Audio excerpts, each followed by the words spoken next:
Hey guys, welcome back to today's video. Today is Sunday, November 15th, 2020, and today we're going to be taking a look at the recounts that are supposedly set to occur in some of these battleground states. Now, certain states are outside the margin of an automatic recount. Now, depending on the state, they all have their election rules. For example, in Arizona, it is required that a 0.1% margin separates the two candidates for a quote-unquote automatic recount by the state. However, a number of other states, including Wisconsin, which is currently outside of the automatic recount territory, which is 0.5%, have a situation in which if a political party or a political candidate is able to foot the bill for however much the cost is, I believe in Michigan, it's somewhere near $1 million, Pennsylvania as well. An automatic, or not an automatic recount, but a recount will occur at the discretion of the candidate. They will pretty much just pay for the recount to happen across the state. But we're going to go ahead and take a look at the recount efforts back in 2016. I'm sure if you were watching the 2016 election closely, a lot of people expected Hillary Clinton to win, but following her defeat on November 8th, many people asked for a recount. A number of states were within the margin of error: Wisconsin, Michigan, and Pennsylvania.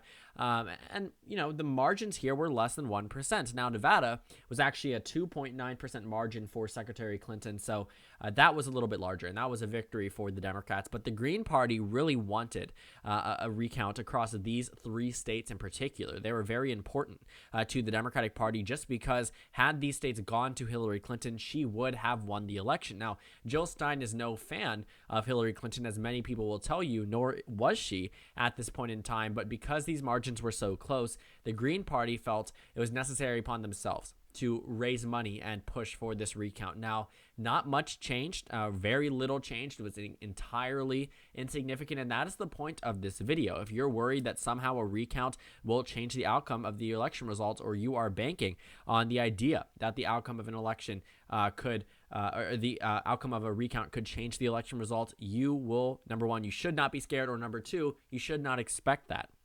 Let's take a look at the 2016 recount. So as you saw on that map, the yellow states were the states where recounts were officially completed, whether partial recounts or full recounts. And in the red states, these are states that recounts were halted or rejected. So we'll get to those states as we go through this list, but I just want to point out that a lot of the vote changes in these states were really entirely insignificant. Like I said, Jill Stein raised money for this recount. So if you remember this, there was a lot of money raised on this election integrity page. The goal kept rising for the Green Party. And, President Trump called this a scam. He said that the election is over before the election results were certified, despite him saying that the media no longer declares the winner of the election.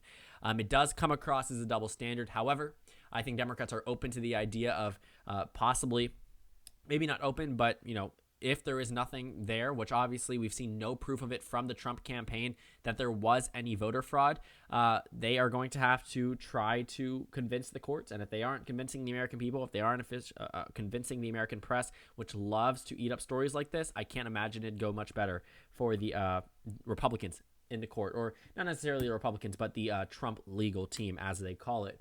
So let's go ahead and look through some of these key battleground states from 2016 and take a look at the margin, number one, and then come back to what the actual recount ended up. So in the state of Wisconsin, Hillary Clinton lost to Donald Trump by 22,000 votes. It was a margin of less than 1%. It was a 0.77%. Now, Donald Trump won by a plurality. He did not win the majority of voters, but that doesn't matter. There isn't a runoff system in any state on the presidential level. Wisconsin went to Donald Trump. But 22,000 votes, you may ask yourself, that is roughly the same margin that Joe Biden has in the state of Wisconsin right now. Joe Biden is up 20,000 votes in Wisconsin. So why wouldn't there be a recount if there was one back in 2016? Well, even if there is one in 2016, nothing fundamentally changed. A difference of 131 votes between Donald Trump and Hillary Clinton was a difference of 131 votes larger than what the difference already was entering into this election. Roughly 1,500 votes were added for both candidates, but a net change of 131. That's not significant enough. Out of nearly 2.5 million votes cast, nearly 2.5 million votes cast, overall, the net change was 131 and 1,553 if you want to get technical for the two-party system there. But even then, Does that change a victory of 22,000 votes? Does that change a victory of what we now see as 20,000 votes? A net change of 131 out of 2.5 million voters. Now, if you're on the Trump team and you're saying, well, there's voter fraud this time, first of all, a recount will not change any of that. That isn't something that would have to taken up with the election officials who let people vote, because if these voters aren't dead, if these voters are registered voters and they're supposedly, according to the Trump legal team, was voter fraud, which has been entirely disproven, it is on the Trump legal team to provide evidence. It is not on the election officials to prove there wasn't voter fraud. Even though they have done that, it is on the Trump legal team to provide evidence. Well, since they haven't done that, I can't imagine this would go any differently than where it was 4 years ago. A gain of 131 would be okay for Trump. I mean, he'd be happy to gain votes. But does that change 20,000? The answer is absolutely not. So Wisconsin, off. What about Pennsylvania? Well, in 2016, Donald Trump won the state of Pennsylvania by a less margin than Joe Biden defeated Donald Trump in this battleground state. Pennsylvania voted for Trump by 0.72%. This was the narrowest margin in a presidential election in the state in 176 years. The narrowest. And 2020 did not get narrower. In the state of Pennsylvania, Joe Biden won this state by just a little bit over a percentage point, a difference of roughly 70,000 votes statewide. That is not close to where Donald Trump was just 4 years ago. And despite his close election, a judge pushed out the recount, saying that this wasn't in good faith, that this was not necessary. Now, if the Green Party was to push for a recount, they were required to produce a $1 million bond before the court order deadline at 5 p.m. on December 5th. They were unable to do so because they didn't raise the money to do so, or they just didn't want to spend the money in Pennsylvania. It was a less margin than Wisconsin, but Wisconsin didn't really end up with that much news for them. But, in the state of Pennsylvania, the Green Party was looking to do the same exact thing they did in Wisconsin. They were looking to push for some type of recount effort in the hope that something does change in the election results, or that something is uncovered, and that simply just didn't happen. Why? Because our election system is secure. Our ways of voting are fine. Now, whether or not a foreign nation had interfered in the election or even this election, it doesn't matter. That's not what the recount is about. The recount is not to determine whether or not votes were as a result of a Facebook ad sponsored by Russians or a Twitter ad sponsored by Chinese operatives. It doesn't really matter. The recount has nothing to do with that. The recount just had to do with going through the ballots and seeing if they were correctly counted.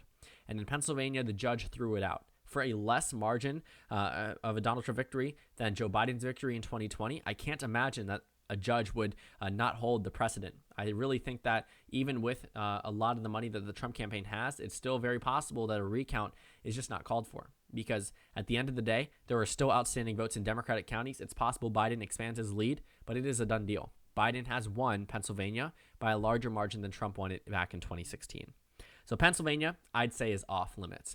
The next state is Michigan. This state actually had a partial recount. 3,000 precincts were recounted. 22 out of the 83 counties in Michigan had completed their recounts, which actually resulted in a net gain of 102 votes for Hillary Clinton. This recount, very recent. All of these were in 2016. This was from the Jill Stein candidacy page. They raised the money to do it, but the Michigan Supreme Court denied her appeal to restart the recount. There were rulings against her saying there is no need to do this. It wasn't going to change much. And as we saw, it changed 102 votes in this battleground state. In fact, it was the closest out of the three Rust Belt states, decided by 0.23% or 11,000 votes statewide, that Joe Biden is now up in Michigan, not by 11,000 votes, not by 110,000 votes, by about 150,000 votes. It is much larger of a victory for Joe Biden in this state compared to Donald Trump's over Hillary Clinton. There is no reason as to why a recount would change anything substantial. Do not worry if you're on the Biden side, and there's nothing to really be hopeful for out of a recount on the Trump side.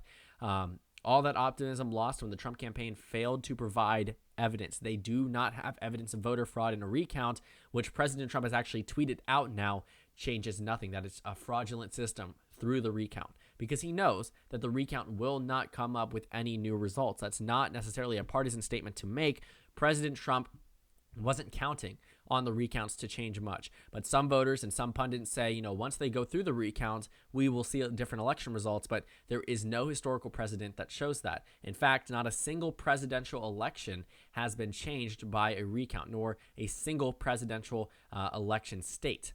So looking at Michigan, it's important to note that Biden is up by 150,000 votes. It's larger than his lead in any other swing state. And a recount did not change anything in 2016 in favor of Donald Trump. In fact, it favored Hillary Clinton very narrowly, 102 votes out of millions cast. No, we probably wouldn't see a different result in 2020, and I can say that with full confidence. Now, Nevada is the final state we're going to look at. We're not going to focus on Florida just because Florida was immediately thrown out, doesn't really need to be talked about. There wasn't really a major effort. But in Nevada, the American Delta Party / Reform Party presidential candidate Rocky De La Fuente requested a recount in 5 counties and paid $14,000 in fees that required for the effort. Essentially, in this situation, he's allowed to sample 5% of Nevada's precincts, totaling to 93 precincts. He only selected 92. A discrepancy of 1% or more in favor of either De La Fuente or Hillary Clinton, the election winner, a full statewide recount would have been launched. He only won 202 votes across these precincts, so a deviation of as little as 3 votes would have caused this statewide recount. 3 votes. However, the Secretary of State of the state of Nevada would determine if a recount was warranted. So this was obviously just a play for a recount to occur in this state, a way to force it by footing a smaller fee that wouldn't exactly require the entire state to do a recount. But the partial recount was completed, and not a single change for De La Fuente, but Clinton lost 9 votes and Trump lost 6 votes due to absentee ballot errors. So this held 94,000 ballots in total, 15 changed. So overall, I mean, we see that the results historically do not change from recounts. It doesn't matter how much money is being put into it. It doesn't matter which candidate is requesting the recount, whether it's the Green Party or it's the American Delta Party. It doesn't matter. The recount never really changes the election results. And in 2016, if anything, it helped Hillary Clinton in Michigan. It helped Donald Trump in Wisconsin. But we're talking a net change of 131 in Wisconsin, out of a state that has nearly 2.5 million voters. In Pennsylvania, nothing happened. In Michigan, a 102 vote change in favor of Hillary Clinton.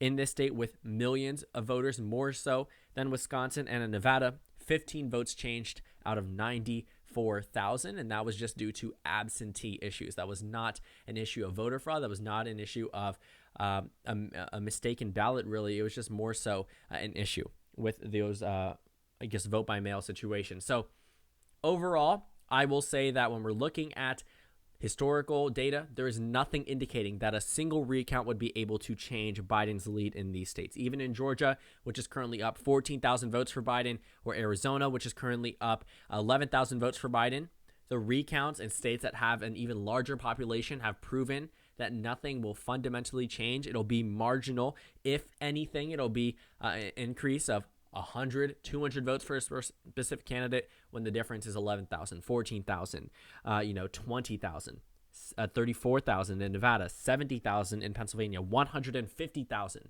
in Michigan. It's a done deal for Donald Trump. It doesn't matter where he looks. It doesn't matter what he does. The courts are throwing out his cases. The recount efforts are not going to prove anything. He's running out of options. He, at some point, will have to concede the election. If nothing fundamentally changes about the trajectory of the race, President-elect Biden will, with 100% certainty, be inaugurated on Election Day. So that's pretty much it. Major point is that recounts don't change anything. So thank you guys so much for watching this video. Make sure to comment down suggestions below. Subscribe on the left if you haven't already, and check out the Instagram and Twitter. At the bottom left of the screen, there's also a Discord server for you to go ahead and join. On the screen, there's a video you can watch, and then a playlist for my 2020 election post-election videos. Again, thank you guys so much for watching, and I will see you all tomorrow.